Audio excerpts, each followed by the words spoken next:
ఈ రోజున పరిశుద్ధ గ్రంథంలోంచి కొన్ని లేఖన భాగాలని చదువుకుందాము. దయచేసి ప్రకటన గ్రంథము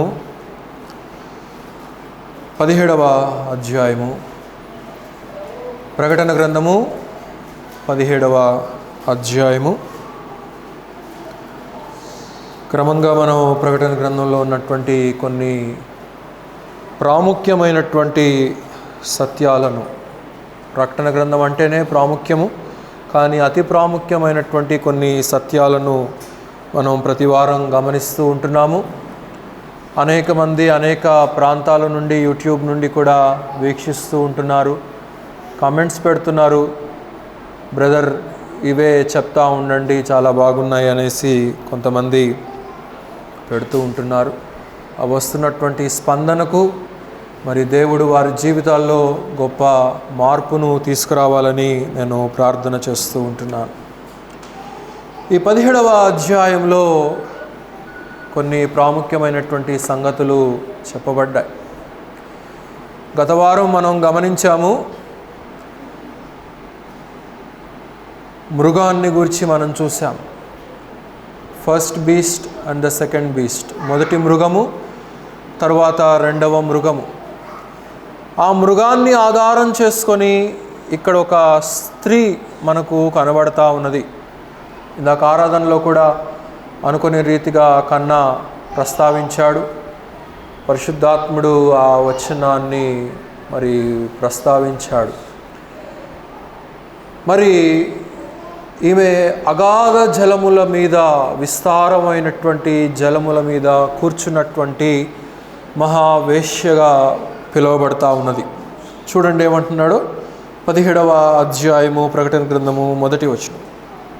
ఆ 7 పాత్రలను పట్టుకొని ఉన్న 7 దేవదూతలలో ఒకడు వచ్చి నాతో మాట్లాడుచు ఇలాగూ చెప్పెను, నీవిక్కడికి రమ్ము, విస్తార జలముల మీద కూర్చున్న మహావేశ్యకు చేయబడు తీర్పు నీకు కనపరచేదను అని అంటూ ఉంటున్నాడు. ఈ యొక్క విస్తార జలముల మీద కూర్చున్నటువంటి మహావేశ్య అనగా లిటరల్ మీనింగ్ అయినటువంటి వేశ్య కాదు. ఇది ఆత్మీయమైనటువంటి అర్థాన్ని ఇచ్చేటువంటి వేశ్యగా మనం తీసుకోవాలి. ప్రకృతి సంబంధమైనటువంటి దాన్ని గురించి మనం చెప్పాల్సినటువంటి పని లేదు, వివరించాల్సినటువంటి పని లేదు. కానీ ఇక్కడ అపోస్తలుడైనటువంటి యోహాను మరి పద్మసు ద్వీపంలో తాను కలిగి ఉన్నటువంటి దర్శనాన్ని ఇక్కడ మనకు పొందుపరుస్తూ సంఘానికి రాస్తూ, ఈ మహావేశ్య అంత్యకాలంలో రాబోయేటువంటి మరి దేవునికి తిరుగుబాటు చేసేటువంటి వేశ్య అనగా రాజ్యము, అనగా దేశము, లేకపోతే ఒక మతానికి చెందినటువంటి మరి వేశ్యగా మనం గమనించవచ్చు. ఆ మాటకు వస్తే ఇశ్రాయేలీయుల యొక్క స్థితిని గూర్చి దేవుడు అనేక సందర్భాల్లో వివరిస్తూ, పోయిన సంవత్సరం కూడా మనం హోషేయ గ్రంథాన్ని ధ్యానం చేశాం. హోషేయ గ్రంథంలో అన్ఫెయిత్ఫుల్ వైఫే కానీ షీ ఈజ్ అన్ఫెయిత్ఫుల్, సంఘమే కానీ, దేవుని బిడ్డలే కానీ, దేవుని పేరు పెట్టబడినటువంటి వారే కానీ దేవర్ అన్ఫెయిత్ఫుల్. వారు అపనమ్మకమైనటువంటి స్థితిని కలిగి ఉన్నటువంటి వారుగా మనం చూస్తూ ఉంటున్నాం. ఒక మాట చదివి సహాయం చేయండి. ఇర్మియా గ్రంథం 3వ అధ్యాయం 6వ వచనం. ఇర్మియా గ్రంథము 3వ అధ్యాయము 6వ వచనం నుండి చదవండి. మరి ఒకరు యెషయా గ్రంథం 23:17 తిప్పండి. యెషయా 23:17. మరియు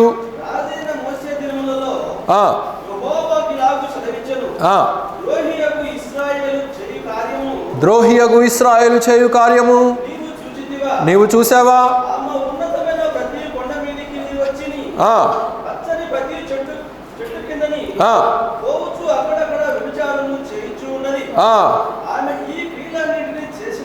ఈ క్రియలన్నీ చేసినను తిరిగి రమ్మని నేను చాలా బ్రతిమలాడాను, తిరిగి రాలేదు. మరియు విశ్వాసఘాతకురాలు, చాలండి ఇక, విశ్వాసఘాతకురాలుగా ఈ యొక్క మరి అంత్యకాలములో సంఘము ఎత్తబడిన తరువాత, అనగా జీవగ్రంథంలో పేర్లు రాయబడినటువంటి ప్రతి ఒక్కరూ కూడా మధ్యాకాశమునకు ఎత్తబడిన తరువాత, ఈ మహావేశ్య అనగా ఒక మత ఛాందసము, ఒక నూతనమైనటువంటి మత విప్లవము ఆల్రెడీ ఇప్పటికే మిడిల్ ఈస్ట్ ఆ చుట్టుపక్కల ప్రాంతాల్లో, ఆ మిడిల్ ఈస్ట్ మొదలుకొని మధ్యధరా ప్రాంతము మొదలుకొని సౌత్ ఆఫ్రికా ఖండము వరకు కూడా ఒక నూతనమైనటువంటి ఒక రిలీజియన్ మొదలైంది. దానికి గురించినటువంటి అడుగులు ప్రారంభమయ్యాయి. దాని గురించినటువంటి ఒక స్థలాన్ని వారు ఏర్పాటు చేసుకొని ఆల్రెడీ ఒక కట్టడం కూడా కట్టేశారు. దానికి సంబంధించినటువంటి ఉపకరణాలన్నీ కూడా ఆ లోపల అన్నీ కూడా పెట్టేశారు. మరి ప్రతి ఒక్కరూ కూడా అక్కడికి వెళ్ళి ఆరాధించవచ్చు. కనుక ఇలాంటి పరిస్థితులన్నీ కూడా ప్రారంభమైపోయాయి ఈ అంత్యకాలంలో. మరి రానున్నటువంటి కాలంలో ఇంకా సంఘం ఎత్తబడిన తరువాత ఈ మహావేశ్య ఎంతో మరి విప్లవాత్మకంగా ఈ మతాన్ని ఆధారం చేసుకొని, మరి ఆ క్రూర మృగాన్ని ఆధారం చేసుకొని ఈమె పరిపాలిస్తుంది అనేటువంటి విషయాలు మనకి ఇక్కడ చెప్పబడతా ఉంటున్నాయి. యెషయా గ్రంథం 23:17 త్రిప్పండి. యెషయా గ్రంథం 23:17. 70 సంవత్సరముల అంతమున తూరును దర్శించును, అది వేశ్య జీతమునకు సమస్త రాజ్యములతో రాజులతో అది వ్యభిచారము చేయును. అనగా నిజమైనటువంటి దేవునిని తెలుసుకోవలసినటువంటి ఈ యొక్క స్త్రీ, ఆరాధించవలసినటువంటి ఈ యొక్క స్త్రీ ఆ రీతిగా ఉండకుండా మరి వధువు సంఘము ఎత్తబడుతుంది. ఆల్రెడీ నేను చెప్పాను, ప్రకటన గ్రంథంలో 3 రకాలైనటువంటి స్త్రీలను గురించి చెప్పబడింది. మొదటిదిగా యెజబెల్ను గురించి చెప్పబడింది. యెజబెలు అన్య ఆరాధనకు గుర్తుగా మనకు పరిశుద్ధ గ్రంథంలో మనం చూస్తూ ఉంటాం. రెండవదిగా ఈ విస్తార జలముల మీద కూర్చున్నటువంటి యొక్క మహావేశ్యను మనం 17వ అధ్యాయంలో చూస్తూ ఉంటున్నాం. ఈమె she is the resemblance of apostate of church, అంటే మరి సంఘమే కానీ నిజమైనటువంటి సంఘము కాదు. మతాన్ని ఆధారం చేసుకొని, మతంలో ఉన్నటువంటి లూప్ హోల్స్నన్నిటిని కూడా ఆధారం చేసుకొని ఈమె ఒక విప్లవాన్ని అంత్యకాలంలో తీసుకొని రాబోతుంది. దానికి ప్రపంచంలో ఉన్నటువంటి రాజ్యాలు, మరి ముఖ్యంగా కీలకమైనటువంటి 7 రాజులు, 10 రాజ్యాలు సహకరిస్తారు. అంత్యక్రీస్తుకు మరి బలాన్ని చేకూర్చే విధంగా ఈ యొక్క వేశ్య అడుగులు వేస్తుంది అనేటువంటి సత్యాన్ని ఇక్కడ మనం గమనించాలి ప్రియులారా. కనుక ఇశ్రాయేలును గురించినటువంటి ప్రవచనము ఆ రీతిగానే కనబడతా ఉంది. ఇర్మియా మాట్లాడినట్లుగా ఇక్కడ తూరును గురించినటువంటి ప్రవచనము కూడా అదే రీతిగా యెషయా ద్వారా మనకు తెలియచేస్తూ ఉంటున్నాడు. నహూము గ్రంథం త్రిప్పండి. నహూము గ్రంథము 3వ అధ్యాయము. నహూము 3వ అధ్యాయము 1వ వచనం చదవండి. నరహత్య చేసిన పట్టణమా, నీకు శ్రమ, అది ఎడతెగక మోసముతోను బలాత్కారముతోను నిండి ఉన్నది. 4వ వచనం, అక్కడే 4. చిల్లంగి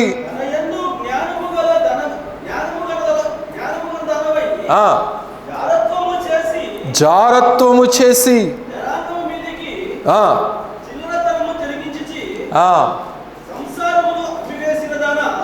చాలండి, ఇక వివరం అవసరం లేదు. కనుక ఇక్కడ మనకు 2 కనబడతా ఉంటున్నాయి. ఈమె మతాన్ని ఆధారం చేసుకొని ఆ విస్తార జలముల మీద, జలములంటే ఏం చెప్పాను చెప్పాలి గట్టిగా, జనములు. గనక జలములు అనగా జనములు అనగా ప్రపంచ దేశాలను ఆధారం చేసుకొని ఈమె యొక్క నూతనమైనటువంటి ఒక రివైవ్డ్ మరి మతాన్ని తీసుకొని రాబోతూ ఉంటుంది. కనుక ఇక్కడ 2వ వచనంలో మనం చూస్తూ ఉంటున్నాం, భూరాజులు ఆమెతో వ్యభిచరించిరి, భూనివాసులు ఆమె వ్యభిచార మధ్యములో మత్తులైరి అని ఇక్కడ మనం చూస్తూ ఉంటున్నాం. కనుక ఈ ప్రపంచపు దశ ఈ నామకార్థ క్రైస్తవులు, ఎత్తబడినటువంటి వారు, దేవుని వాక్యము వినాలనేటువంటి ఆశ లేక, దేవుని గురించినటువంటి సత్యాలు వినేటువంటి కాలంలో వినలేక, మరి ప్రభువును తమ హృదయ లోతుల్లో నుండి ఆరాధించలేక, ఈ దూత, ఈ యొక్క చివరి కాలంలో ఉన్నటువంటి వెలుగు దూత కలుగ చేసేటువంటి అంధత్వానికి గురి అయిపోయినటువంటి ప్రతి ఒక్కరూ కూడా ఈమె యొక్క మరి వలలో పడిపోయేటువంటి సందర్భాలు మనం చూస్తూ ఉంటాం. కనుక అదే ఇక్కడ మనకు వివరిస్తూ ఉంటున్నాడు. భూరాజులు అనగా ప్రపంచ దేశాలను ఆధారం చేసుకుంటుంది ఈ యొక్క మహావేశ్య, అనగా అది రివైవ్డ్ రోమన్ ఎంపైర్ కూడా అయి ఉండవచ్చు. ఒక రోమన్ ఎంపైరే కాదు, రోమన్ క్యాథలిక్ చర్చ్, మరి ఇటలీలో ఉన్నటువంటి, రోమ్లో ఉన్నటువంటి ఆ యొక్క క్యాథలిక్ మరి మత ఛాందసము మరి దీనికి తోడ్పడుతుంది. అలాగే 10 రాజ్యాల్లో ఉన్నటువంటి రాజులు వీరు తోడ్పడతారు. వీరి ప్రయోగమంతా కూడా మరి క్రీస్తు విరోధిని బలపరచడమే. అంత్యక్రీస్తుగా, క్రీస్తు విరోధిగా, యాంటీ క్రైస్ట్గా మరి ఉండేటువంటి ఆ యొక్క మహాఘట సర్పము తర్వాత ఉన్నటువంటి వ్యక్తిని బలపరచడమే ఈ యొక్క మతము యొక్క పని. ప్రపంచ దేశాల్లో ఉన్నటువంటి వారందరినీ కూడా మభ్యపెట్టేస్తుంది. ఈమె అలంకరించుకున్నటువంటి రీతి మనకు క్రింద చూస్తూ ఉంటే ప్రపంచ దేశాలను ఏ రీతిగా మోసపరుస్తుందో, ఏ రీతిగా మభ్యపెడుతుందో అనేటువంటి విషయాలు మనకు కనబడతా ఉంటాయి. చూడండి 3వ వచనంలో, ఆమె యొక్క మధ్యములో అనేక మంది మత్తులైరి అని చెప్పి మనం ఇక్కడ చూడగలుగుతూ ఉంటున్నాం. కనుక ఒక ఫాల్స్ రిలీజియన్ సిస్టమ్ను మరి ఈమె తీసుకొని రాబోతా ఉన్నది. అనగా క్రీస్తు విరోధి ఈమె ద్వారా తీసుకొని రాబోతా ఉంటున్నాడు.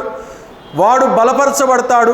ఆల్రెడీ నేను చెప్పాను, మొదటి 3.5 సంవత్సరాలు 7 ఏళ్ల శ్రమల కాలంలో వాడు రోమ్ని కేంద్రీకరించుకొని వాడి యొక్క పరిపాలన కొనసాగిస్తూ ఉంటాడు. తర్వాత 3వ మందిరము ప్రతిష్ఠించబడిన తర్వాత వాడే క్రీస్తు విరోధిగా బయలుపరచబడి ఆ 3వ మందిరంలో ఆరాధించబడటానికి వాడు వస్తాడు. కనుక అప్పటి వరకు ఈ యొక్క క్యాథలిక్ మత ఛాందస వాదాన్ని ఆధారం చేసుకొని ప్రపంచ దేశాలని వాడు మభ్యపెట్టేటువంటి వాడిగా మనం చూడగలుగుతూ ఉంటున్నాం. కనుక చాలా జాగ్రత్తగా మనం చదవలసినటువంటి విషయాలు ఇవన్నీ కూడా. అప్పుడు అతడు ఆత్మవశుడనైన నన్ను అరణ్యమునకు కొనిపోగా దేవదూషణ నామములతో నిండుకొని 7 తలలను 10 కొమ్ములను గల ఎర్రని మృగము మీద కూర్చుండి ఉన్న ఒక స్త్రీని చూచి తిని అని ఇక్కడ మనం చూస్తూ ఉంటున్నాం. కనుక ప్రపంచ రాజులు 7 తలలు అంటే 7 రాజ్యాలతో కూడినటువంటి ఒక మరి కూటమి ఏర్పడుతుంది. అది నాటో కావచ్చు, యూరోపియన్ యూనియన్ కావచ్చు, బ్రిక్స్ కావచ్చు, మరి ఒక నూతనమైనటువంటిది మొన్న కూడా ఆవిష్కరించబడింది. కనుక ఇవన్నీ కూడా మరి ఏకమై ఈ యొక్క మతాన్ని బలోపేతం చేసేదిగా మనం ఫాల్స్ రిలీజియన్ సిస్టమ్ని మనం చూస్తూ ఉంటున్నాం. పోయిన వారం నేను చెప్పాను, మొదటి మృగము అంత్యక్రీస్తు, 2వ మృగము అబద్ధ ప్రవక్త, ఫాల్స్ ప్రాఫిట్. ఈ యొక్క ఫాల్స్ ప్రాఫిట్ యొక్క పని ఏంటి? ఈ యొక్క ఫాల్స్ రిలీజియస్ సిస్టమ్ను కేంద్రీకరించటమే, దాన్ని బలపరచడమే వీడి యొక్క పని. కనుక వీరందరూ కలిసి చేసేటువంటిది ఏంటంటే అంత్యక్రీస్తుకు బలాన్ని చేకూరుస్తారు. ప్రపంచ దేశాల్లో ఉన్నటువంటి ప్రతి ఒక్కరూ కూడా వాడిని ఆరాధించలాగానే చేస్తారు. కానీ ప్రారంభంలో ఆ రీతిగా ఉండదు. ఇక్కడ చెప్పబడుతున్నటువంటి మాటలు అవే. 17వ అధ్యాయము 18వ అధ్యాయాలు అంతకు మునుపు ఉన్నటువంటి 15, 16 అధ్యాయాల మునుపు జరిగేటువంటి సంభవాలు. కానీ ఇక్కడ పరిశుద్ధాత్ముడు తర్వాత రాయించబడినట్లుగా మనం చూస్తూ ఉంటున్నాం. కానీ ఈ 17వ అధ్యాయము 18వ అధ్యాయం అయిపోయిన తర్వాత 16వ అధ్యాయంలో లోకము మీదకి ఏ రీతిగా మరి తెగుళ్ళు రాబోతూ ఉంటున్నాయో, ఏ రీతిగా శ్రమలు భూమి మీద కుమ్మరించబడుతున్నాయో ఆ విషయాలన్నీ కూడా చెప్పబడ్డాయి. అవి మరి ఒక సందర్భంలో మనం చెప్పుకుందాము. అయితే ఇక్కడ మనం చూస్తూ ఉంటున్నాము, ఈమె 10 కొమ్ములు గల ఎర్రని మృగము మీద కూర్చుండి ఉన్న ఒక స్త్రీ. ఎరుపు దేనికి సంకేతం అండి? ఎరుపు డేంజర్, కరెక్ట్ మాట.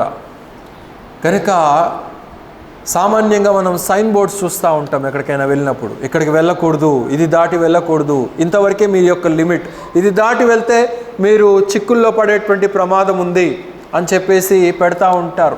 కనుక మరి ఈమె కూడా ఆ రీతిగానే మనకు కనబడతా ఉన్నది.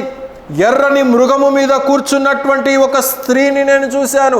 అంటే ఈమె డేంజర్ను ఈ యొక్క వరల్డ్లోనికి తీసుకొని వెళ్తూ ఉంది. ఫాల్స్ రిలీజియస్ సిస్టమ్ను, మరి అపోస్టసీ ఆఫ్ చర్చ్ అంటే మరి ఈ యొక్క మతాన్ని ఆధారం చేసుకొని అన్య ఆరాధన, అన్య బలులు, మరి చేయకూడనటువంటి పనులన్నీ కూడా దేవుడు ధర్మశాస్త్రంలో ఇచ్చినటువంటి 10 ఆజ్ఞల్లో కూడా మొదటి 4 ఆజ్ఞలు మనం క్షుణ్ణంగా గమనిస్తే అది ప్రభువునకు చెందినటువంటివిగా మనం చూస్తూ ఉంటాం. దేవుణ్ణి ఆరాధించాలని, ఆ దేవుడు తప్ప, నిజమైనటువంటి క్రీస్తును నేను తప్ప మీకు మరి ఒక దేవుడు ఉండకూడదని, మీరు ఏ విగ్రహారాధన కూడా చేయకూడదని, మీరు దేనికి కూడా బలులను అర్పించకూడదని, మీరు దేనికి కూడా మరి ఇతర అన్య వాటిల్లో మీరు పాలు పుచ్చుకొనకూడదని, మరి ఇవన్నీ కూడా దేవుడు ఎందుకు చెప్తున్నాడు అని అంటే దేవుడు మాత్రమే ఆరాధించబడటానికి యోగ్యుడు గనక, ఆయనే నిజమైనటువంటి దేవుడు గనక. అందుకే మనం 19వ అధ్యాయంలో వధువు సంఘాన్ని మనం చూస్తూ ఉంటాం. ఆ ముందు చెప్పబడినటువంటి స్త్రీలకు భిన్నంగా, యెజబెలుకు భిన్నంగా, ఈ మహావేశ్యకు భిన్నంగా 19వ అధ్యాయంలో మరి వధువు సంఘము, అలంకరించబడినటువంటి వధువు సంఘముగా అక్కడ మనం చూస్తూ ఉంటాం. అనగా సార్వత్రిక సంఘము. ఆ సార్వత్రిక సంఘములో చేర్చబడినటువంటి మనము కూడా ఏకమై ఉంటాం. అందులో ఏకమై ఉన్నటువంటి మనము ఆ వరుడుగా ఉన్నటువంటి క్రీస్తు కొరకు, ఆయన కొరకు మనం ఎదురు చూస్తా ఈ లోకంలో ఉంటాము కనుక, ఆ ఎదురు చూసేటువంటి కాలము, ఆ మధ్యాకాశంలో మనకు మహా గొప్ప విందును దేవుడు చేస్తూ ఉంటాడు. ఆ 7 ఏండ్ల శ్రమల కాలంలో లోకంలో ఏం జరుగుతుంది? శ్రమ కలుగుతుంది. మనకేమో విందు, పార్టీ, లోకానికేమో శ్రమ కలిగేదిగా మనం ఇక్కడ చూడగలుగుతూ ఉంటున్నాం. ఈరోజు పేపర్లో, సాక్షిలో మెయిన్ హెడ్లైన్స్లో చూస్తే మణిపూర్లో మరలా అల్లర్లు మొదలవుతున్నాయంట. మరలా తెగళ్ళ, ఆ ట్రైబ్స్ మధ్య కొన్ని చిక్కులు, కొన్ని సమస్యలు మరలా లాస్ట్ ఇయర్ ఏ రీతికైతే జరిగిందో, అంతకుమునుపు ఏ రీతికైతే జరిగాయో మరలా గొడవలు ప్రారంభమవుతున్నాయంట. కనుక సంఘానికి ఈ లోకంలో ఉంటుండగా క్షేమము లేదు. సంఘము శ్రమపడవలసిందే.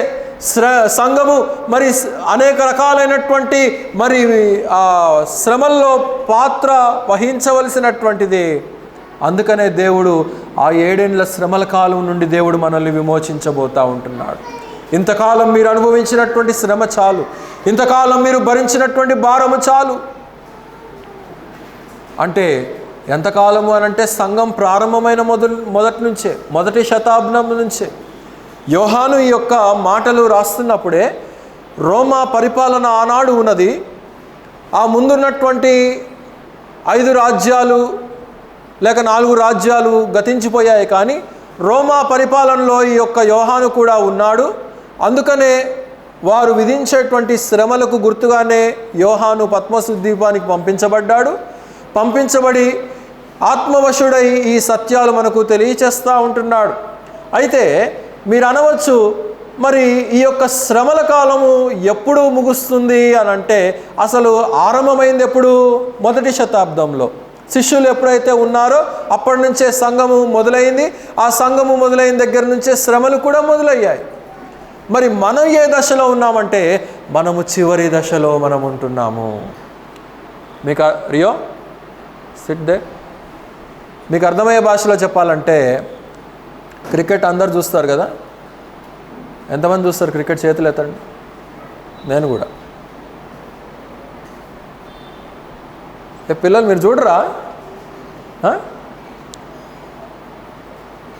క్రికెట్ మ్యాచ్ ఉదాహరణకు 20 ఓవర్స్ 50 ఓవర్స్ ఉందనుకోండి. ఆ ప్రారంభ ఓవర్స్ నుంచి జట్టంతా కూడా ఒకటే, ఆ టీంలో ఉన్నటువంటి వారందరూ కూడా ఒకటే. కానీ మొదటి ఓవర్లో 2 ఓవర్లో ఆడేటువంటి వారు ఉంటారు, ఈ 48 50 ఓవర్లో వచ్చేసరికి ఆడేవాళ్ళు ఉంటారు. వీరందరూ కూడా చేసేటువంటి ప్రయత్నం ఏంటి? టీంని గెలిపించాలనేదే వీరి యొక్క ప్రయత్నము. కనుక శిష్యులు మొదటి ఓవర్లో ఉన్నటువంటి వారు అయితే మనము 50th ఓవర్లో ఉన్నటువంటి వారు. అర్థమైందా ఇప్పుడు? గనక ఈ యొక్క అంత్య గడియలు చాలా సమీపంగా ఉన్నాయి గనక, మరి దేవుని రాకడ అత్యంత సమీపంలో ఉన్నది గనక, ఈ యొక్క ప్యాగనిజం, ఈ యొక్క అపోస్టసీ, ఈ యొక్క మరి విచ్చలవిడితనము చాలా ఎక్కువైనటువంటి విధానంలో మనం ప్రపంచ దేశాలలో మనం చూస్తూ ఉంటున్నాం. చూడండి ఇంకా ఏమేమేం చేస్తుందో. 4వ వచనంలో, ఆ స్త్రీ ధూమ్ర రక్త వర్ణము గల వస్త్రము ధరించుకొని బంగారముతోనూ రత్నములతోనూ ముత్యములతోనూ అలంకరింపబడినదై ఏహ్యమైన కార్యములతోనూ తాను చేయుచున్న వ్యభిచార సంబంధమైన అపవిత్ర కార్యములతోనూ నిండిన ఒక సువర్ణ పాత్రను తన చేత పట్టుకొని ఉండెను అని ఇక్కడ మనం చూస్తూ ఉంటున్నాం. ధూమ్ర రక్త వర్ణ వస్త్రములు, ఇంగ్లీష్లో పర్పుల్ స్కార్లెట్ అని అంటాడు. పర్పుల్ కలర్ అంటే చాలా రిచ్నెస్కు, రాయల్టీకి గుర్తుగా మనం చూస్తూ ఉంటాం. అందుకే పర్పుల్ చాలామంది వేయరు, చాలామంది చాలా రేర్గా వేస్తూ ఉంటారు. వేసినా కానీ దాని యొక్క లుక్కే చాలా డిఫరెంట్గా ఉంటుంది. పర్పుల్కి ఉండేటువంటి రాయల్టీ అది.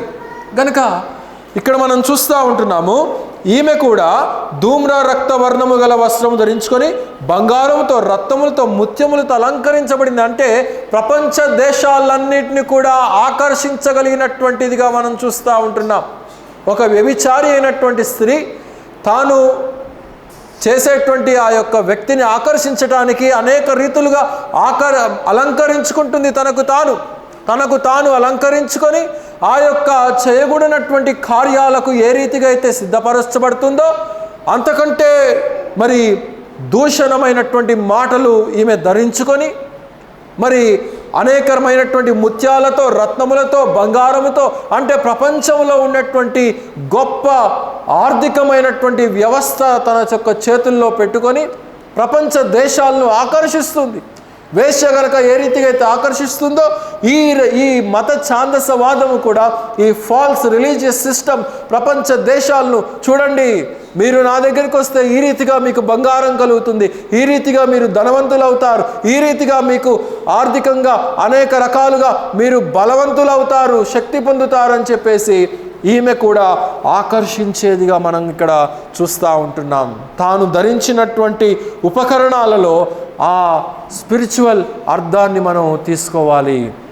కనుక ఈమె ఏమేం చేస్తుందంటే ప్రపంచ దేశాలను ఏం చేస్తుందంటే, నా దగ్గరికి రండి, నా దగ్గరికి వస్తే మీకు ఇలాంటి మరి ఉన్నతమైనటువంటి స్థానము కలుగుతుంది. ఆల్రెడీ అబద్ధ ప్రవక్త అనేక మందిని ఆ కోణంలో మరి జరిగిస్తూ ఉంటున్నాడు. మరి అనేకమైనటువంటి సంఘాలను మనం గమనిస్తే నిజమైనటువంటి వాక్య పరిచర్య లేక అనేక రకాలైనటువంటి ఈ యొక్క భౌతికమైనటువంటి స్థితిగతులను ఆధారం చేసుకొని నడిపించేటువంటి సంఘాలు నేడు అనేకమైనటువంటి మనం చూస్తూ ఉంటున్నాం. దాని నొసట దాని పేరు ఇలాగూ రాయబడి ఉండెను, మర్మము, వేశ్యలకు భూమిలోని ఏహ్యమైన వాటికి నీ తల్లి అయిన మహాబబులోను మరియు ఆ స్త్రీ పరిశుద్ధుల రక్తము చేతను యేసు యొక్క హతసాక్షుల రక్తము చేతను మత్తిలి ఉండుట చూచి తిని, నేను దానిని చూచి బహుగా ఆశ్చర్యపడి తిని. ఈమె కేవలము మహావేశ్య మాత్రమే కాదు, వేశ్యలకు తల్లిగా ఉన్నది అనంట. అంటే ఎంత అపవిత్రతకు గురి చేసేదిగా ఈ యొక్క ఫాల్స్ రిలీజియస్ సిస్టమ్ అంత్యక్రీస్తును బలపరచటానికి, అంత్యక్రీస్తును ఆధారం చేయటానికి, అంత్యక్రీస్తును అందరూ కూడా మరి ప్రపంచంలో ఉన్నటువంటి ఆ 7 తలలు అని చెప్పబడ్డాయి. ఆల్రెడీ మనం దాని గురించి మనం చూసాము. 7 తలలు అనగా 7 రాజ్యాలు, 10 కొమ్ములు అనగా 10 రాజ్యాలు. ఆ 10 రాజ్యాల్లో మరి 7 తలలు తర్వాత రాబోయేటువంటి వాడు అంత్యక్రీస్తు. ఆ అంత్యక్రీస్తు మరి వచ్చి మరి జరిగించబోయేటువంటి ఈ యొక్క కార్యాలు ఎంత భయంకరమైనవిగా ఉంటాయో మనకి ఇక్కడ రాయబడతా ఉంది. కనుక ఈమె ఏహ్యమైన వాటికి తల్లి అయిన మహాబబులోనుకు గుర్తుగా ఉన్నది. బబులోను అంటే మనకి తెలుసు, బబులోను అనగా క్రూరత్వానికి, కఠినత్వానికి, అన్య ఆరాధనకు, దేవునికి తిరుగుబాటు చేసేటువంటి రాజ్యంగా బబులోను దేశం మనకు కనబడతా ఉంది. అనాది కాలంలోనే ఆదికాండంలో మనం చూస్తాము, బబులోనుకు గుర్తుగా బాబేలు గోపురం మనకు కనబడతా ఉంది. బాబేలు గోపురాన్ని ఏం చేయాలనుకున్నాడు నిమ్రోదు? దాన్ని మహా గొప్ప ఉన్నతమైనటువంటి స్థానంలో నిర్మించి అందరూ కూడా అక్కడే నివసించాలి, అందరూ కూడా అక్కడే ఉండాలి, అందరూ కూడా ఒకటై ఉండాలి అని చెప్పేసి వాడు ప్రణాళిక చేయాలనుకున్నాడు. అందరి భాష ఒకటే, అందరి పనులు ఒకటే, అందరి లివింగ్ ఒకటే, అందరి కరెన్సీ ఒకటే, అన్నీ కూడా వాడు ఆనాడే చేయాలనుకున్నాడు. ఈనాడు ఫామ్ అయినటువంటి ఆర్గనైజేషన్స్ని మనం గమనిస్తూ ఉంటే అలనాడు ఈ నిమ్రోదు ఏ ప్రణాళిక అయితే చేయాలనుకున్నాడో వాటిని నేడు ప్రపంచ దేశాలు చేస్తూ ఉంటున్నాయి. ఆర్థికంగా ఒకటిగా ఉండాలని, సైనిక పరంగా బలంగా ఒకటిగా ఉండాలని, అందరం కూడా కలిసికట్టుగా ఉండాలని. మనం అందరం ఒక వాడుకగా ఒక మాట వింటూ ఉంటాము ఇంగ్లీష్లో, గ్లోబలైజేషన్. విన్నారా మాట? గ్లోబలైజేషన్. ఈ గ్లోబలైజేషన్ అనేది ఎక్కడి నుంచి వచ్చింది? అసలు బైబిల్లో నుండి వచ్చిందే. అనాది కాలంలో జరిగినటువంటి సంభవాలు, మరి దేవుడు వాటిని చేయనీయలేదు కనుక నేడు అంత్యకాలంలో వాటికి అడుగులు పడుతూ ఉంటున్నాయి. గ్లోబలైజేషన్, ప్రపంచ దేశాలన్నీ ఒకటే అవ్వాలి. నేడు కూడా రాజకీయ పార్టీలు గమనించండి, ఎవడి పార్టీ వాడు చెప్పచ్చు కదా, ఎవడి సిద్ధాంతం వాడు చెప్పచ్చు కదా. అది లేదు. మేమందరం కలిసి వస్తాము, మేమందరం కలిసి వచ్చి మీకు మేలు చేస్తాము, మేమందరం, మా అందరి సిద్ధాంతం ఒకటే, మా అందరి అజెండాలు ఒకటే. మరి అసలు వీళ్ళు వేరే వేరే పార్టీలు ఎందుకు పెట్టారు? అసలు ముందు వీళ్ళు వేరే వేరే పార్టీలు స్థాపించడం ఎందుకు? వేరే వేరే సిద్ధాంతాలు, ఎజెండాలు పెట్టుకోవడం ఎందుకు? మరలా ఓట్లు ఎలక్షన్లు వచ్చేసరికి అంతా మేము ఒకటే అని చెప్పేసి అంటూ ఉంటున్నారు. వచ్చారు, మేలు చేస్తున్నారా ప్రజలకి? చెయ్యట్లేదు మేలు. ప్రజలు అల్లాడుతూ ఉంటున్నారు. జరిగేటువంటి సంభవాలు ఇదే, ఇంకా ఘోరంగా ఉంటాయి. ప్రపంచంలో ఉన్నటువంటి నాయకత్వం అంతా కూడా ఒక్కడికే అప్పగించాలనేటువంటి వాటి వైపు అడుగులు పడతా ఉంటుండగా క్రీస్తు విరోధి వాడు బలం చేకూర్చుకుంటాడు ఈ వీటన్నిటిని కూడా ఆధారం చేసుకొని. ప్రారంభంలో వీరు కూడా మత్తులవుతారు. ఇక్కడ మనం చూస్తూ ఉంటున్నాం కదా ఆ మాట 3వ వచనంలోన, 2వ వచనంలో, భూనివాసులను భూరాజులను ఆమె వ్యభిచార మద్యములో మత్తులైరి. కనుక ప్రారంభంలో వీరందరూ కూడా మత్తులుగా ఉంటారు. తెలియదు, ఏం జరుగుతుందో తెలియదు. ఆ క్రీస్తు విరోధి నడిపించిన రీతిగా వాడు ఉన్నాడనేటువంటి ధైర్యంతో వీరందరూ కూడా ప్రపంచ దేశాల్ని ఆధారం చేసుకొని వీరందరూ ప్రజల్ని, జనాలను మభ్యపెట్టేస్తూ ఉంటారు. మరి వాడు తర్వాత చేయబోయేటువంటి కార్యాలు ఏంటో ఇక్కడ క్రింద మనకు వివరించబడతా ఉంటున్నాయి. మరియు ఆ స్త్రీ పరిశుద్ధుల రక్తము చేతను, యేసు యొక్క హతసాక్షుల రక్తము చేతను మత్తిల్లి ఉండుట చూచి తిని. గనక దేనితో మత్తిలిందంట? ఆ మహావేశ్య పరిశుద్ధుల రక్తముతో, హతసాక్షుల యొక్క రక్తముతో. అంటే ఈ మహావేశ్య పరిశుద్ధుల రక్తంతో, హతసాక్షుల యొక్క రక్తంతో ఎట్లా మత్తిల్లుతుంది అంటే దీని యొక్క ఆరిజిన్కి మనం వెళ్ళిపోవాలి. అంటే 1వ శతాబ్దానికి మనం వెళ్ళిపోవాలి. క్రీస్తు రాకడ, మొదటి రాకడ అయిపోయి చనిపోయి పునరుద్ధానుడై వెళ్ళిపోయిన తర్వాత, సంఘం స్థాపించబడిన తర్వాత, అలా ఆనాటి కాలం నుండి కూడా ఉన్నటువంటి పరిశుద్ధులైనటువంటి బిడ్డలు, అనేక మంది హతసాక్షులైనటువంటి బిడ్డలు ఆయా కాలాల్లో, ఆయా సమయాల్లో శిరశ్ఛేదన చేయబడ్డారు, కొట్టబడ్డారు, చంపబడ్డారు. అనేక మంది మరి వారు హతసాక్షులైనటువంటి వారి యొక్క రక్తము చిందించబడుట చేత ఈమెమైందంటున్నాడు? మత్తిల్లిందంట. అంటే రోమన్ ఎంపైర్ చాలా క్లియర్గా మనకి ఇక్కడ కనబడతా ఉంది. చాలామంది ఇది రోమన్ ఎంపైర్ కాదు, రివైవ్డ్ రోమన్ ఎంపైర్ కాదు అని చెప్పేసి అంటూ ఉంటారు. కానీ ఇది క్లియర్గా రోమన్ ఎంపైరే. అయితే ఒక్క రోమన్ ఎంపైరే కాదు, దానికే అల్టిమేట్ పవర్ ఉండదు. కానీ వేరే దేశాలను, వేరే రాజ్యాలను ఆధారం చేసుకొని అది కేంద్రీకృతం అవుతుంది, అది బలపరచబడుతుంది అనేటువంటి సత్యాన్ని ఇక్కడ మనం నేర్చుకోవలసినటువంటి వారమై ఉంటున్నాం. గనుక ఈమె హతసాక్షుల రక్తముతో మత్తిల్లుతూ ఉంటుంది. 7వ వచనంలో, ఈ స్త్రీని గురించిన మర్మము 7 తలలు 10 కొమ్మలు కలిగి దాన్ని మోయుచున్న క్రూర మృగమును గురించినటువంటి మర్మము నేను నీకు తెలిపేదను. నీవు చూచిన ఆ మృగము ఉండెను గాని ఇప్పుడు లేదు, అయితే అది అగాధ జలములలో నుండి పైకి వచ్చుటకు, నాశనమునకు పోవుటకు సిద్ధముగా ఉన్నది. ఇక్కడ కొంచెం జాగ్రత్తగా వినాలి. నీవు చూచిన ఆ మృగము ఉండెను గాని, అంటే 7 ఏండ్ల శ్రమల కాలంలో అది ఉండెను గాని, తర్వాత క్రీస్తు ప్రభు వారి భూమి మీదకి వచ్చిన తర్వాత ఆయన యొక్క 1000 ఏండ్ల పరిపాలనలు, ఒక్క వచనంలో చాలా సత్యాలు ఇమిడి ఉన్నాయి. చాలా జాగ్రత్తగా మీరు వినాలి. అది ఉండెను కానీ అంటే మరి ఆ క్రీస్తు విరోధి మొదటి మృగము ఉండెను కానీ అది దాని యొక్క ఇక్కడ మనం చూస్తూ ఉంటున్నాం, క్రూర మృగం నేను చూసిన మృగం ఉండెను కానీ ఇప్పుడు లేదు. అంటే 7 ఏండ్ల శ్రమల కాలం అయిపోయిన తర్వాత కొద్ది కాలము అది బాటమ్లెస్ పిట్లో దాయబడి ఉంటుంది. ఆ విషయాలు 20వ అధ్యాయంలో మనం చదవచ్చు. కనుక 1000 ఏండ్ల పరిపాలన అయిన తర్వాత ఇక్కడ మనం చూస్తూ ఉంటున్నాము, అయితే అది అగాధ జలములలో నుండి పైకి వచ్చుటకు, నాశనమునకు పోవుటకు సిద్ధముగా ఉన్నది. అయితే దేవుడు మరలా దానికి కొంత టైం ఇస్తాడు. అది మరలా వస్తుంది. ప్రపంచ దేశాలను ఆధారం చేసుకొని, సైన్యాలను ఆధారం చేసుకొని క్రీస్తుకు విరోధంగా, క్రీస్తు మీద ఎదిరించటానికి, క్రీస్తుతో యుద్ధము చేయటానికి అది అడుగులు ముందుకు వేసేదిగా ఉంటాడు ఈ యొక్క క్రీస్తు విరోధి అనేది మనం ఇక్కడ గమనించాలి ప్రియులారా. అంటే దేవుడే వీటన్నిటిని కూడా అలౌ చేస్తూ ఉంటున్నాడు. అంటే ఒకప్పుడు ఉండెను, అంటే 7 ఏండ్ల శ్రమల కాలంలో అది ఉండెను, మరికొద్ది సమయము అది లేకుండా దాచిపెట్టబడెను. పరిశుద్ధుల యొక్క పరిపాలన, దేవునితో ఈ యొక్క మరి సమాధాన పరిపాలన భూలోకమంతా అయిపోయిన తర్వాత మరలా కొంతకాలం అది విడిచిపెట్టబడింది. ఎందుకు విడిచిపెట్టబడిందంటే దానికి అల్టిమేట్ పవర్ దేవుడు ఇచ్చాడు కనుక ప్రపంచ దేశాలన్నింటినీ కూడా అది గోగు మాగోగు అనబడినటువంటి ప్రాంతాలకు అది తీసుకొని వస్తుంది. అర్మగెద్దోను అనబడినటువంటి మహా గొప్ప ఫైనల్ యుద్ధము దేవుని గొర్రెపిల్లతో క్రీస్తుతో చేయటానికి అది అడుగులు వేస్తాడు, క్రీస్తు విరోధి వేస్తాడు అనేది మనం ఇక్కడ గమనించాలి ప్రియులారా.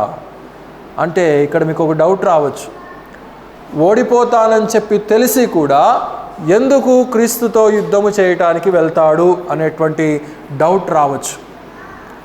ఈ యొక్క క్రీస్తు విరోధికి మొదట్లో తెలియదు.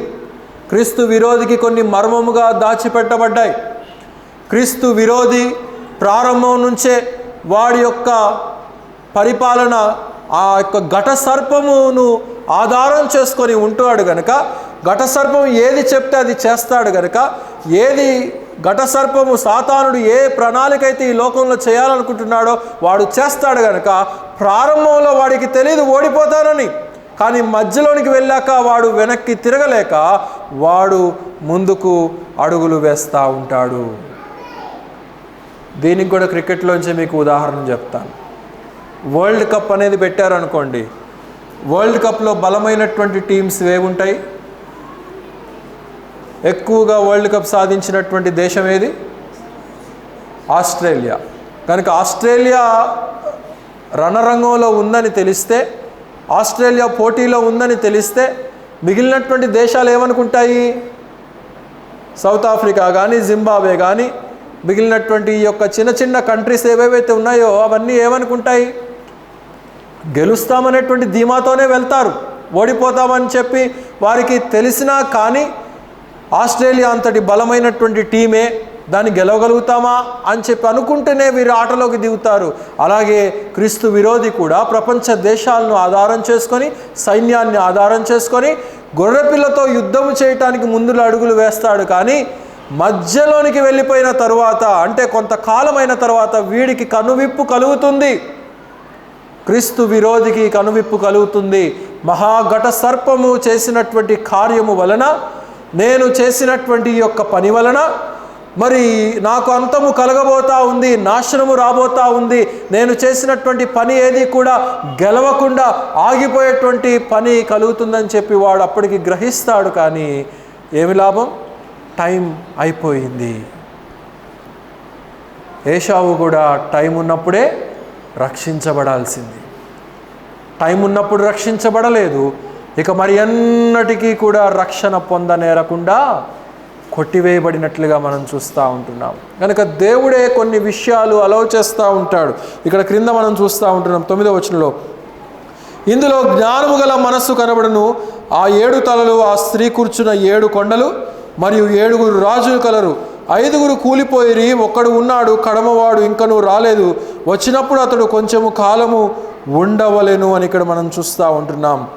ముందున్నటువంటి ఆ యొక్క 5 కూలిపోయారు, అంటే 5 రాజ్యాలు కూలిపోయాయి.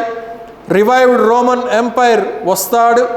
వచ్చిన తరువాత ఈ యొక్క అంత్యక్రీస్తు మరి కడమన రాబోతా ఉంటున్నాడు అనేటువంటి ఈ యొక్క క్రీస్తు విరోధిని గురించినటువంటి మర్మము ఇక్కడ చెప్పబడుతున్నట్లుగా మనం చూస్తూ ఉంటున్నాం. ఇక ఈ యొక్క 7 కొండల మీద నిర్మించబడినటువంటి నగరము. సామాన్యంగా ప్రతి దేశంలో కొండలు ఉంటాయి, ప్రతి దేశంలో మౌంటైన్స్ అనేటువంటివి ఉంటాయి. కానీ ముఖ్యంగా రోమ్ నగరాన్ని మనం చూస్తే ఆ యొక్క రోమ్ నగరము ఆ చుట్టుపక్కల కూడా పిన్ పాయింట్గా 7 హిల్స్ మీద కట్టబడినటువంటి నగరముగా ఆ యొక్క రోమ్ పట్టణం మనకు కనబడతా ఉంటుంది.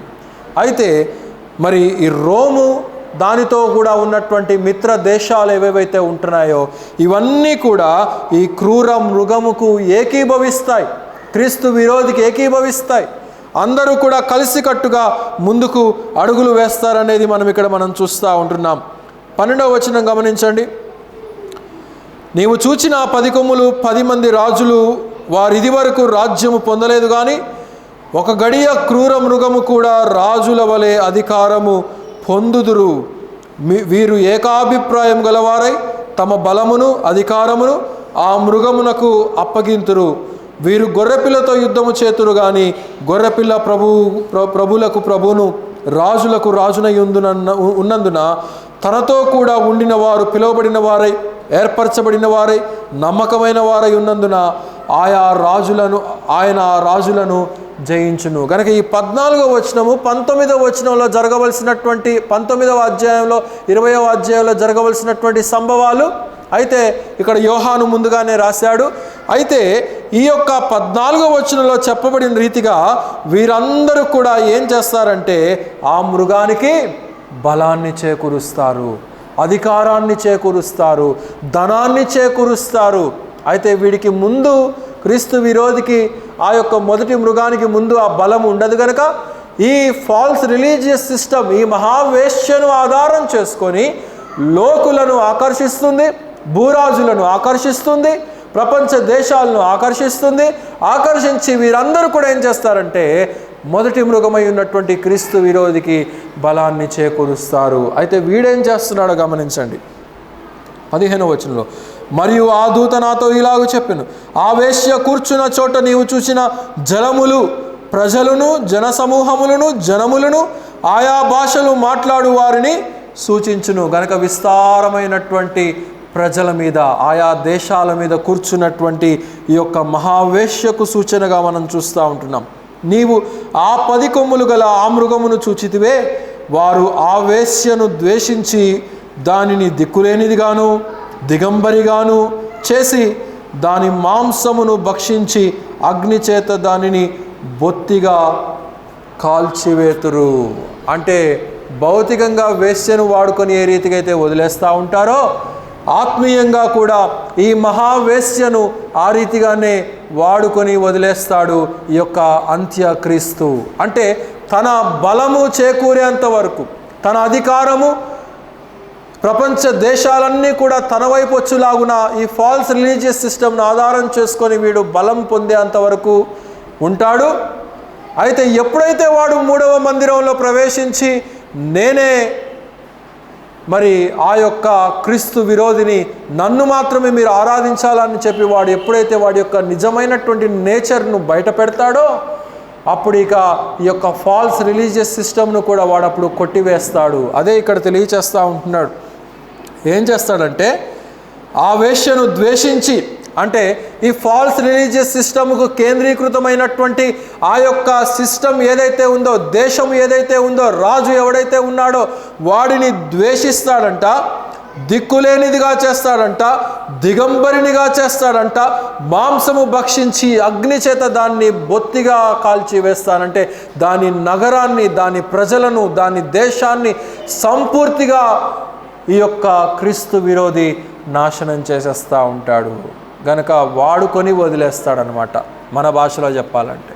కనుక ఇక్కడ ఆ ముందు ఏ ధూమ్ర రక్త వర్ణములతో కూడినటువంటి మరి పర్పుల్ అండ్ స్కార్లెట్ మరి ప్రశస్తమైనటువంటి వస్త్రములతో ధరించుకున్నటువంటి యొక్క మహావేశ్యను మనం మొదటిగా చూస్తూ ఉంటున్నాము. కానీ ఈ క్రూర మృగము దానిని చివరికి విడిచిపెట్టేసి మరి దానిని నాశనం చేయటానికి, దాన్ని సర్వనాశనము కాల్చివేసి, అంటే దాని నగరాన్ని కాల్చివేస్తాడు, ప్రజలను కాల్చివేస్తాడు, ఇంటిని కాల్చివేస్తాడు, సమస్తాన్ని కాల్చివేసి దిక్కులేని దానిగా విడిచిపెట్టేస్తాడు. ఎందుకంటే వాడికి ఇక బలం వచ్చేస్తుంది. ఇంకా వాడికి ఏం పని దాంతో? అవసరం తీరిపోయినాక ఏం పని? కనుక ఇంక నేను అక్కడ లోతుగా నేను ఇక్కడ వెళ్ళట్లేదు, మీరు అర్థం చేసుకోగలుగుతారని చెప్పి నేను చెప్తున్నాను అక్కడ. కనుక ఒక వేశ్యను కనుక ఏ రీతిగా అయితే ఉపయోగించుకుంటారో ఈ యొక్క ఆత్మీయంగా కూడా ఈ యొక్క రిలీజియస్ సిస్టమ్ ఏదైతే ఉందో దాన్ని క్రూర మృగము ఆ రీతిగానే వాడుకొని వదిలేసేటువంటి వాడిగా మనం ఇక్కడ చూడగలుగుతూ ఉంటున్నాం ప్రియులారా. కనుక ప్రశస్తమైనటువంటి వస్త్రాలు ధరించుకున్నటువంటి నగరము చివరికి వస్త్రాలు లేనటువంటి నగరముగా మనము చూస్తూ ఉంటున్నాం. చాలా సమయాల్లో గమనించండి, డబ్బు ఎక్కువయ్యే కొలది ఇంకా డిగ్నిటీ పెరగాలి, కానీ లోకంలో గమనిస్తూ ఉంటే డిగ్నిటీ తగ్గిపోతూ ఉంది. చినిగిపోయినటువంటి బట్టలకే ఎక్కువ డిమాండ్ ఉంటుంది. షాపింగ్ మాల్స్లో గమనించారు ఎప్పుడైనా? చినిగిపోయినటువంటి జీన్స్ ప్యాంటు నార్మల్గా ఉన్నటువంటి జీన్స్ ప్యాంటు కంటే కూడా ఎక్కువ ఖరీదు ఉంటుంది. ఎందుకు అనంటే దాన్ని కత్తిరించాడు కాబట్టి. దాన్ని కత్తిరించినందుకు కాస్ట్ ఎక్కువ. చాలామంది ధనికుల్ని గమనించండి, కొంచెం అట్లా ఫినాన్షియల్ డిస్ట్రిక్ట్ వైపు కానీ, జూబ్లీ హిల్స్, గచ్చిబౌలి వైపు కానీ వెళ్తే అదంతా డబ్బులు ఉన్న వాళ్ళు కాబట్టి పాపం బట్టలు లేవు కొనుక్కోవడానికి, చిన్న చిన్న వస్త్రాలు వేసుకొని తిరుగుతూ ఉంటారు. ఇక బాంబేలో అయితే చెప్పాల్సిన పని లేదు. పోయినసారి వెళ్ళాను కదా ఒక 1 వీక్, అమ్మో చూడలేకపోయాను. అసలు వస్త్రాలు వేసుకున్నారా లేదా అన్నట్టున్నారు. కనుక ఇంకా బయట దేశాల్లో అయితే ఇక చెప్పాల్సిన పనే లేదు. కనుక ధనము ఎక్కువయ్యే కొలది ఏ రీతిగా వస్త్రాలు మరి ధరించుకుంటూ ఉంటున్నారో గమనించుకోవాలి ప్రియులారా. ఈ మహావేశ్య మొదటిగా ధనమంతా నా దగ్గరే ఉంది, పరిపాలన అంతా నా దగ్గరే ఉంది, ఇదిగో ఈ వచ్చేటువంటి మృగానికి మీరు ఆధారం కండి, వీడిని ఆరాధించండి అని చెప్పేసి బలాన్ని చేకూర్చేదిగా ఉంటుంది ఈ యొక్క మహావేశ్య. కానీ చివరికి దానినే తుత్తునీయులుగా చేసేస్తాడు ఈ యొక్క మృగము అనేది మనం చూస్తూ ఉంటున్నాం. గనుక వాడి యొక్క ఘట సర్పము యొక్క ఆలోచనను నెరవేర్చడమే మొదటి మృగము యొక్క పని. మొదటి మృగము ఏమైతే క్రీస్తు విరోధి చెప్తాడో ఆ మాటలను నెరవేర్చడమే ఈ యొక్క రాజకీయ మతము యొక్క పని, ఈ ఫాల్స్ ప్రాఫిట్ యొక్క పని.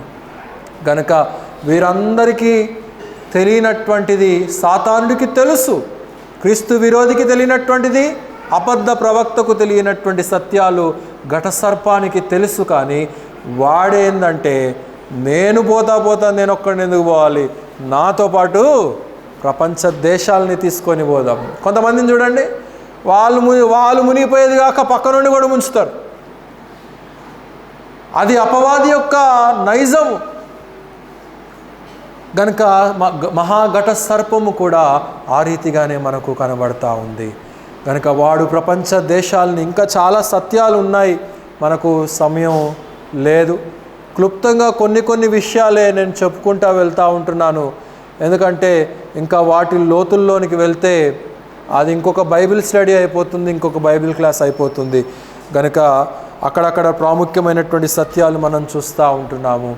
కనుక ఈమె రక్తము, పరిశుద్ధుల రక్తముతో మత్తిల్లేటువంటి నగరముగా మనం చూస్తూ ఉంటున్నాం.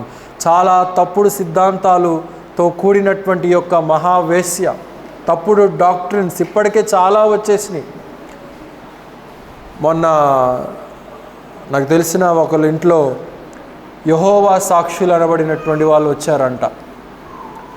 వాళ్ళు మన చర్చికి వస్తారా అని చెప్పి అడిగితే మేము రాము, వాళ్ళ చర్చికి మేము రాము, మేము నమ్మేటువంటి సిద్ధాంతం వేరు, మేము యెహోవా సాక్షులము అని చెప్పేసి అన్నారంట. కనుక ఈ రకమైనటువంటి ఈ మహావేశ్య, ఈ ఫాల్స్ రిలీజియస్ సిస్టంలో కూడేటువంటి పరిస్థితులు ఇవే. రాంగ్ డాక్ట్రిన్, రాంగ్ సిద్ధాంతాలు, రాంగ్ వాక్యాలు, మరి తప్పుడు సువార్త, తప్పుడు వేదాంతము. మొన్న ఒక ఆమె చెప్తుందంట, నాకు తెలీదు, మమ్మీ చెప్తుంటే విన్నాను నేను. ఒక ఆమె యూట్యూబ్లో చెప్తుందంట, అందరూ మీ బంగారం నా దగ్గరికే తీసుకురండి, మీ వెండి నా దగ్గరికే తీసుకురండి, మీకు ఏమైనా కష్టాలు ఉంటే నేనే పోగొడతానని చెప్పేసి చెప్తుందంట. నేను చూడలేదు కానీ జస్ట్ విన్నాను. మరి మీలో ఎంతమంది విన్నారో నాకు తెలియదు. కానీ కనుక ఈ ఫాల్స్ రిలీజియస్ సిస్టమ్స్ అనేటువంటివి చాలా వస్తూ ఉంటున్నాయి. ఇందాక చెప్పాను కదా, మిడిల్ ఈస్ట్లో ఆల్రెడీ ఒక నూతన రిలీజియన్ ప్రారంభమైంది. దాని పేరు అబ్రహామియా. ఏంటి దాని పేరు? అబ్రహామియా. అంటే అబ్రహాము సంతానముగా ఉన్నటువంటి ఈ యొక్క అరబ్బు దేశాలు కానీ, యూదా జనాంగము కానీ, ముస్లిములు కానీ, వీరందరూ కూడా క్రిస్టియన్స్ కానీ, వీరందరూ కూడా కొంతమంది కలిసి చేసినటువంటిది ఏంటంటే ఒక అబ్రహామియా అని చెప్పి ఒక నిర్మాణాన్ని నిర్మించారు. ఆ నిర్మాణంలో ముస్లిమ్స్ వెళ్ళి ఆరాధించవచ్చు, క్రిస్టియన్స్ వెళ్ళి ఆరాధించవచ్చు, యూదులు కూడా వెళ్ళి ఆరాధించవచ్చు. కనుక Judaism, Islamic and Christianity, everything has been in one place, ఒక్క స్థానంలోనికి చేర్చబడింది. కనుక ఇంకా ఇంకా ఘోరమైనటువంటి సంగతులు మనం చూడాలి. అంటే సంఘం ఎత్తబడక మునుపు వరకు, సంఘం ఎత్తబడిన తరువాత ఇక మనం దేవునితో విందులో ఉంటాం కాబట్టి అవన్నీ కూడా మనం అక్కడి నుంచి గమనించగలుగుతూ ఉంటాం. కనుక ఏదైనప్పటికీ కూడా సంఘము ఎత్తబడేటువంటి చివరి క్షణాల్లో, కాలంలో మనం ఉంటున్నాం. కనుక నేను చెప్పేదల్లా ఏంటంటే, మన సంఘంలోనైనా కానీ, వేరే ప్రాంతాల నుండి వినేటువంటి వారైనా, యూట్యూబ్లోనైనా కానీ, మీరు ఎక్కడ వారైనా ఎక్కడున్నా కానీ, మీ రక్షణను మీరు సరిగ్గా చేపట్టారా? మీ యొక్క హృదయాలు క్రీస్తు రక్తంలో శుద్ధీకరించబడి జీవగ్రంథంలో పేర్లు రాయబడ్డాయా? ఒకవేళ జీవగ్రంథంలో పేర్లు రాయబడకపోతే మీరు ఎత్తబడరు. ఎత్తబడకపోతే 7 ఏండ్ల మహాశ్రమల కాలంలో మీరు పాలివారుగా ఉంటారు. అప్పుడు చింతపడినా కానీ లాభం లేదు. అంటే ఒకవేళ ఓర్చుకోగలిగి, బాధలు సహించగలిగి, వాటి యొక్క శ్రమలను చాలా తీవ్రంగా ఉంటాయి, వర్ణనాతీతమైనటువంటి శ్రమలు, చావు వెంటనే రాదు.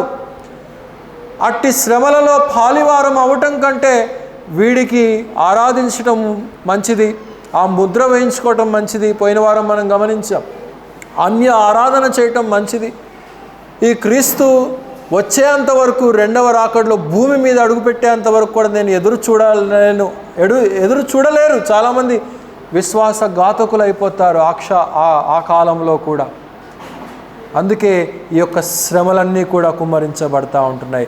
కనుక వీటన్నిటిలో పాలివారం అవ్వటం కంటే ముందుగానే ఎత్తబడినటువంటి మన అనుభవం, మన యొక్క స్థితి, ఇంకా చాలామంది ఉన్నారు ఇక్కడ కూడా అలాంటి స్థితిలో లేనటువంటి వారు. కనుక కనీసం ఇప్పుడైనా మార్పు పొందగలిగితే మంచిది. మార్పు పొందలేదా, 7 ఏండ్ల శ్రమల కాలంలో ఖచ్చితంగా నా మాటలు మీకు జ్ఞాపకానికి వస్తాయి. ఇక్కడ లేఖనాల్లో చెప్పబడినటువంటి మాటలు, మీరు చదివినటువంటి మాటలు, మీరు విన్నటువంటి మాటలు ఎత్తబడనటువంటి వారికి ఖచ్చితంగా జ్ఞాపకం వస్తాయి. జ్ఞాపకం వచ్చినా కానీ ఓర్చుకోలేనటువంటి శ్రమలు. కనుక దేవుడు ఈ కొద్ది మాటలు మనందరి హృదయాల్లో నిండారులుగా దీవించునుగాక. అందరూ కూడా తలలు వంచండి. ముగింపు ప్రార్థన చేసుకొని మనం సెలవు తీసుకుందాం. ప్రియ ప్రభువా, పరిశుద్ధమైన మా దేవ, ఈ యొక్క మధ్యాహ్న కాలపు సమయంలో విస్తారమైనటువంటి దేశాల మీద కూర్చున్నటువంటి మహావేశ్య, వేశ్య అనగా మీకు తిరుగుబాటు చేసినటువంటి జనాంగము, వేశ్య అనగా మిమ్మల్ని సేవించక, మీకు భార్యగా ఉండక, మీకు ఉపచారము చేయక, అన్ఫెయిత్ఫుల్గా ఇతరులతో వ్యభిచరించి ఇతరులతో ఆరాధన చేసి, ఇతరులతో కాంప్రమైజ్ అయిపోయి, అన్య ఆరాధన, ఒక ఫాల్స్ రిలీజియస్ సిస్టమ్ ఈ అంత్యకాలంలో రాబోతున్నదని, క్రీస్తు విరోధి దానికి నాయకుడుగా ఉంటాడని మేము చూస్తూ ఉంటున్నాం. అయితే మా ప్రభువా, ఆ మహా కఠినమైనటువంటి ఘోరమైనటువంటి పరిస్థితుల్లో గొర్రెపిల్ల రక్తంలో శుద్ధీకరించబడినటువంటి ప్రజలుగా, జీవగ్రంథంలో పేర్లు లిఖించబడినటువంటి ప్రజలుగా ఎవరమైతే మేము ఉంటామో, మా కట్టి దౌర్భాగ్యమైనటువంటి స్థితి లేదు. మాకు మహా గొప్ప విందు, మహా గొప్ప మరి సుఖము, మరి వరుడుగా ఉన్నటువంటి మీతో మధ్యాకాశములో సంఘము నానాటి కాలము నుండి కూడా పడినటువంటి కష్టమునకు సంతోషించేదిగా, ఆనందించేదిగా మీతో కలిసి ఆ మహా గొప్ప విందులో పాలు పొందేటువంటి మరి ప్రక్రియను మేము చూడగలుగుతూ ఉంటున్నాం. ఆ వివాహ మహోత్సవంలో మేము పాలివారముగా మేము ఉంటాం. అవును, మొదటి రాకడలో మీరు వచ్చుట ద్వారా సంఘాన్ని మీరు ఎంగేజ్మెంట్ చేసుకున్నారు. కానీ రెండవ రాకడలో మధ్యాకాశంలోనికి వచ్చుట ద్వారా మీరు వివాహం చేసుకోబోతూ ఉంటున్నారు. అటు తర్వాత రెండవ రాకడలో భూమి మీదకు కాలు పెట్టుట ద్వారా ఈ భౌతికమైనటువంటి ప్రపంచ దేశాలకు కలగబోయేటువంటి మరి దుఃఖము, ఘట సర్పమును ఆధారము చేసుకొని కలిగేటువంటి ఆ మహా గొప్ప పరిమాణాలు ఏ రీతిగా ఉంటాయో, ప్రపంచ దేశాలు, అన్య జనాంగాలు, యూదులు, ముస్లిములు, ప్రపంచ దేశాల మతాలు, అనేకమైనటువంటి పరిస్థితుల్లో నివసించేటువంటి ప్రజలు హతమార్చబడతారు, నలగొట్టబడతారు. చివరికి ఆ యొక్క నరకాగ్ని గుండములోనికి పాత్రులుగా ఉంటారు కనుక నాయన, ఆ వర్ణనాతీతమైనటువంటి మహా గొప్ప వేదన అత్యంత సమీపములో ఉన్నది. ఇందాక 17వ అధ్యాయంలో మేము చూసాము, ఒక గడియ అని చెప్పి మీరు తెలియచేశారు. ఆ గడియ కూడా ముగిసిపోయేటువంటి కాలంలో మేము ఉంటున్నాం కనుక మా ప్రభువా, అలాంటి పరిస్థితులు మాకు లేకుండా మరి ఇకనైనా కానీ జీవితాలు సవరించుకొని, జీవితాలు ఒక సరి అయినటువంటి ఆత్మీయమైనటువంటి క్రమానికి లోబడి, అవిధేయత కలిగినటువంటి వేశ్యతో కలిగినటువంటి జీవితాలు కాకుండా మిమ్మల్ని సేవించే హృదయాలతో ప్రతి ఒక్కరూ కూడా ఉండగలుగుటకు మీ యొక్క సహాయం అనుగ్రహించమని ప్రార్థన చేయుచుంటున్నాం. ఈ మధ్యాహ్న కాలోత్సవంలో చేరి వచ్చినటువంటి ప్రియ బిడ్డలందరినీ కూడా నిండారులుగా దీవించండి.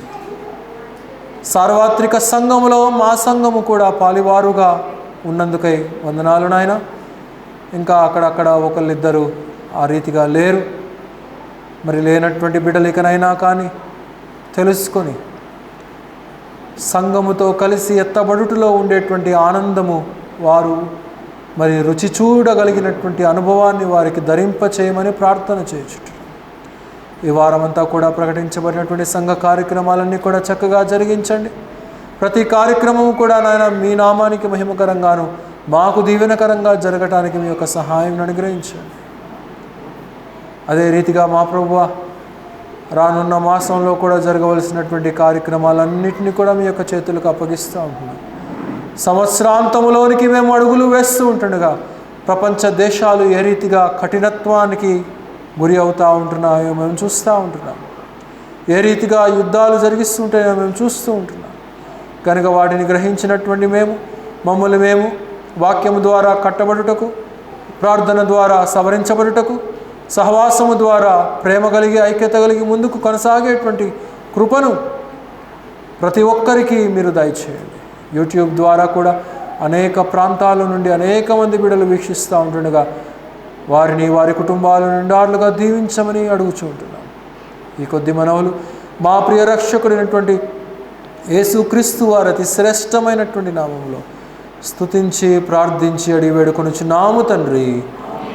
ఆమేన్. మన తండ్రి అయినటువంటి దేవుని యొక్క ప్రేమయు, మన ప్రభువును మన రక్షకుడైనటువంటి యేసుక్రీస్తు వారి యొక్క కృపయు, పరిశుద్ధాత్మని యొక్క అన్యోన్య సహవాసము సన్నిధి సర్వలోకంలో ఉన్నటువంటి పరిశుద్ధులందరితో పాటు మనకును సదాకాలం తోడేండి నడిపించునుగాక. ఆమేన్. అందరికి వందనాలండి. సెలవు తీసుకుందాం.